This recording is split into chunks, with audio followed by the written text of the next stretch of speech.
Mon frère et ma sœur, que la grâce de Dieu repose sur chacun de vous, au nom du Père, du Fils et du Saint-Esprit. Amen. Pour communier dans la présence de l'Éternel ce jour, nous allons lire dans le livre des Proverbes au chapitre 4, le verset 23. Avant cette lecture, chantons « Le nom de Jésus est si doux ». C'est dans Sur les ailes de la foi, le 533. Le nom de Jésus est si doux, de Dieu désarmant le courroux. Il nous appelle au rendez-vous précis, nom de Jésus. J'aime ce nom dans le chagrin, il me soutient sur le chemin. Sa musique est un son divin précis, nom de Jésus. J'aime le nom de mon Sauveur, car lui seul connaît tout mon cœur.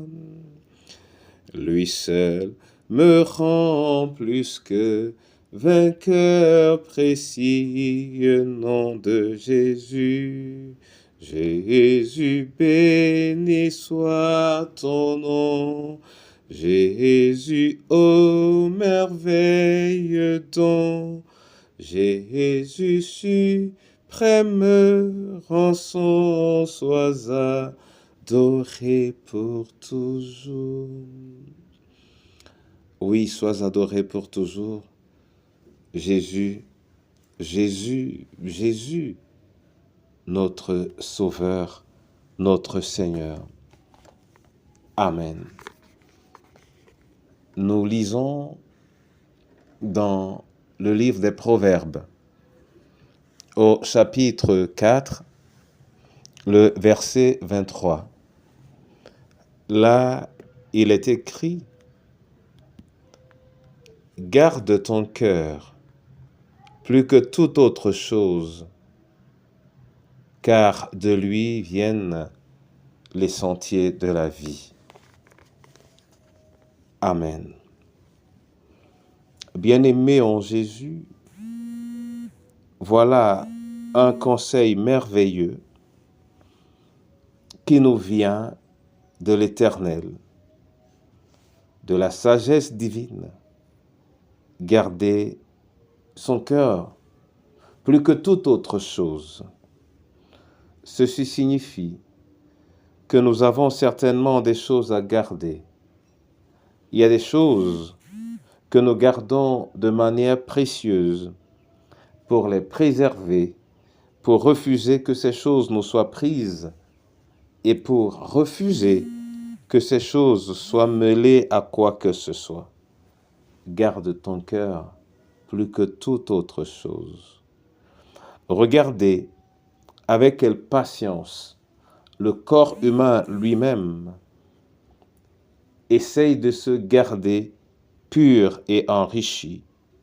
Regardez avec quelle patience il élimine tout ce qui ne doit pas être en permanence en lui. Regardez le travail des reins. Appréciez le travail du foie. Garde ton cœur. Et tu peux le garder en agissant de manière exemplaire, refusant d'être infecté et en cherchant le moyen de rejeter tout ce qui ne concourt pas à la préservation de ton cœur. Oui, garde ton cœur, que je garde mon cœur. Oui, que le Seigneur t'accorde la grâce, qu'il m'accorde la grâce à moi également de faire de mon cœur un paradis. Un paradis d'abord pour moi-même et un paradis pour l'autre. C'est à ce cœur que Jésus regarde. Et Jésus lui-même n'a-t-il pas dit, ce n'est pas ce qui entre en nous, qui nous tue, mais ce qui sort de nous. Garde ton cœur plus que toute autre chose. Amen. Je veux te bénir et te dire merci, Seigneur Jésus, pour cette parole que ton amour me livre, que ton amour nous donne aujourd'hui. Gardez nos cœurs. Seigneur, accorde-moi la grâce de faire de mon cœur un paradis, oui, un véritable paradis, où fluctue en abondance tout ce qui est agréable, tout ce qui est bénissant. Oh, comme le nom de Jésus, comme ta parole, comme un chant mélodieux, merveilleux, qui loue ta présence et tes œuvres. Accorde-moi cette grâce, que je fasse de mon cœur un paradis.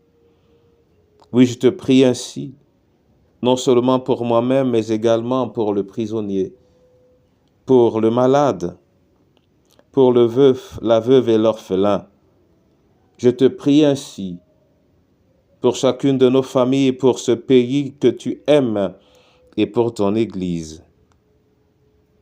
Car lorsque nous aurons gardé nos cœurs plus que toute autre chose, alors ton Église sera gardée plus que toute autre chose.